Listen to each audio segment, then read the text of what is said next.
Hey everybody, I wanted to make a quick video for you, sort of a companion to the other video I had done about the Paulywinder.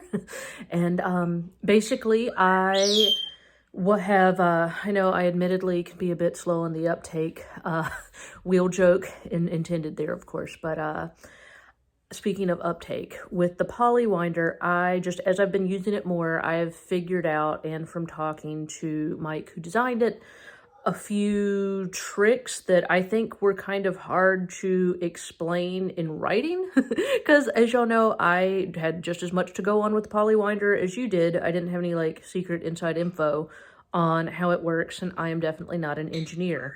But I figured out a few little tricks and I wanted to share them with you. Okay, the main thing I wanted to talk to you about is this little peg here, which you can see it's like a bolt with a washer, and then it comes out here, and then it's got like a screw on the end. So you can see I have just started not too long ago this spinning this bobbin, and I of course started at the back and it's come up to the front, and then it's right here. So it's working its way back towards the back.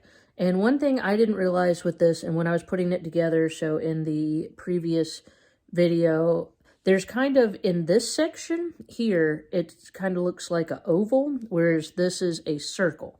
And so there's a slat in the oval part that kind of runs from here to here.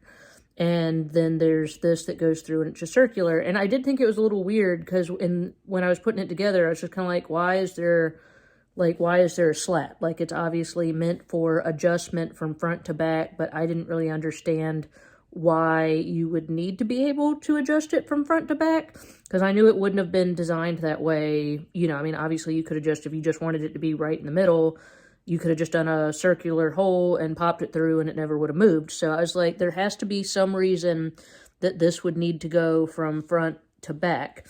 And then there is this little screw here that you can tighten that would push on that. So like I said, I had a feeling there was more going on here than I was understanding.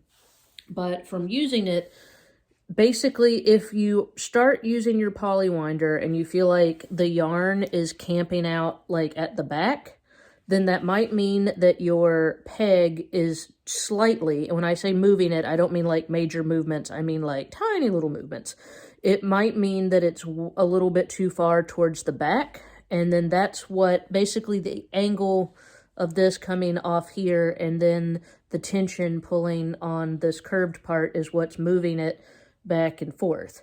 So if it's camping out, and like I said, I don't understand all the official how that works, but just from a layman's point of view, if it's camping out on this end, then you might want to move it slightly this way. If it's camping out kind of on this end, then you might want to move it slightly that way. And then once you kind of find that sweet spot in spinning, so that's why, like I said, it's not like a right or wrong thing. It's like you just kind of have to find that sweet spot. Then as it's filling, it's going to slowly do this back and forth. And it's really easy. So this is not like a set it and forget. I mean, it kind of is a set it and forget it thing. Like once you find that like good spot. Same thing with, I would compare it with your tension knob. For the most part, unless you're really switching from like types of yarn or gears, you're probably going to leave your tension knob, you know, pretty much where it's at. I know I do.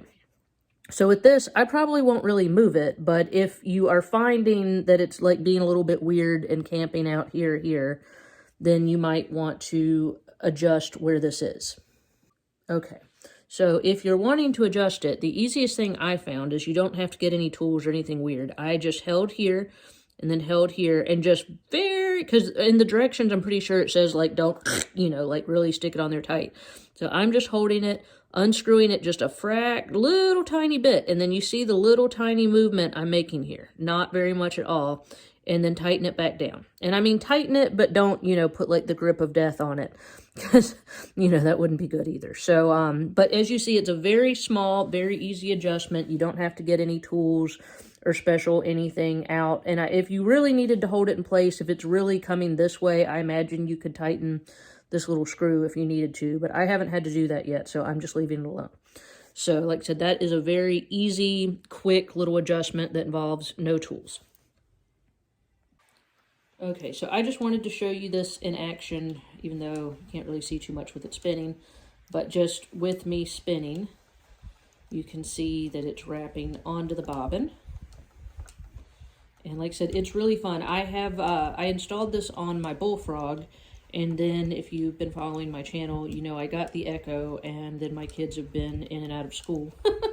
So life's been a little crazy, and so I installed this on my Bullfrog, and then the Bullfrog had been living upstairs in my fiber studio where I'm at now, versus downstairs where life has been here lately. So I had not gotten to play with this as much as I wanted to, and so then when I actually snuck up here and had the opportunity to spin on my Bullfrog again and experience the Paulywinder, I am really enjoying it, and definitely, like I said, it's not something that I immediately was, just because I didn't mind changing pegs, I didn't immediately get the big deal about it.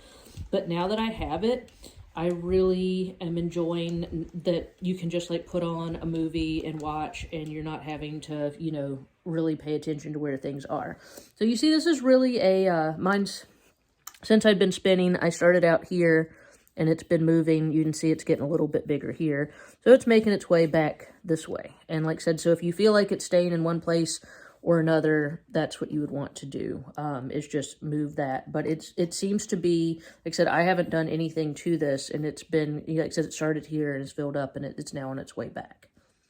Second little adjustments you might want to know about, and I did talk a little bit, are these little gates here. These are not for like major, this isn't something you should have to do a lot. From what I've been told, the little gates are most used when you pretty much have like almost a full bobbin and you're kind of you know, like it's pretty much full, but you've got, you know how it is, like a few little places where you could put some more in.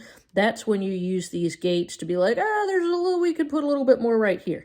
And, you know, like if you're really trying to get the fiber, you know, as much fiber on there. And that's when you would use these to kind of nudge your yarn one way or the other if you were trying to fill in specific little gaps when the bobbin was mainly full. So obviously not at this point in time.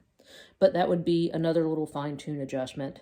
The only other adjustments I could really think of was, like I said, in case somehow you have not seen my previous video, the Paulywinder is not something that just snaps onto your current flyer head. You are completely taking out your flyer arms with the pegs and installing this into the holes. And I mean, obviously keep your original arms so that you could switch back and forth if you wanted to. But the way that those get installed, and it's a little bit different depending on the age of your wheel, is there's a screw in the back. So the only other fine-tune adjustments I could think to mention would be, and like I said, mine, as I said in the previous video, I mean, it's not like, I mean, there's no wiggle in it at this point, maybe just a tiny bit. But the only other adjustment I could think of is if you maybe would need to tighten your screw a little bit, but it does say in the directions not to like over tighten, because obviously you're dealing with 3D printed plastic and wood, so you know you don't want to put too much torque or pressure on something and mess anything up. So I would always say err on the looser versus tighter side. But that's the only maybe tightening these screws with installation that I could think of, but that really wasn't a huge deal. And I just really wanted to show you more of kind of how that worked, because I know I definitely was kind of like, okay, you stick this peg through. All right. So I definitely feel like I understand that better, and I wanted to pass that information on to anybody else.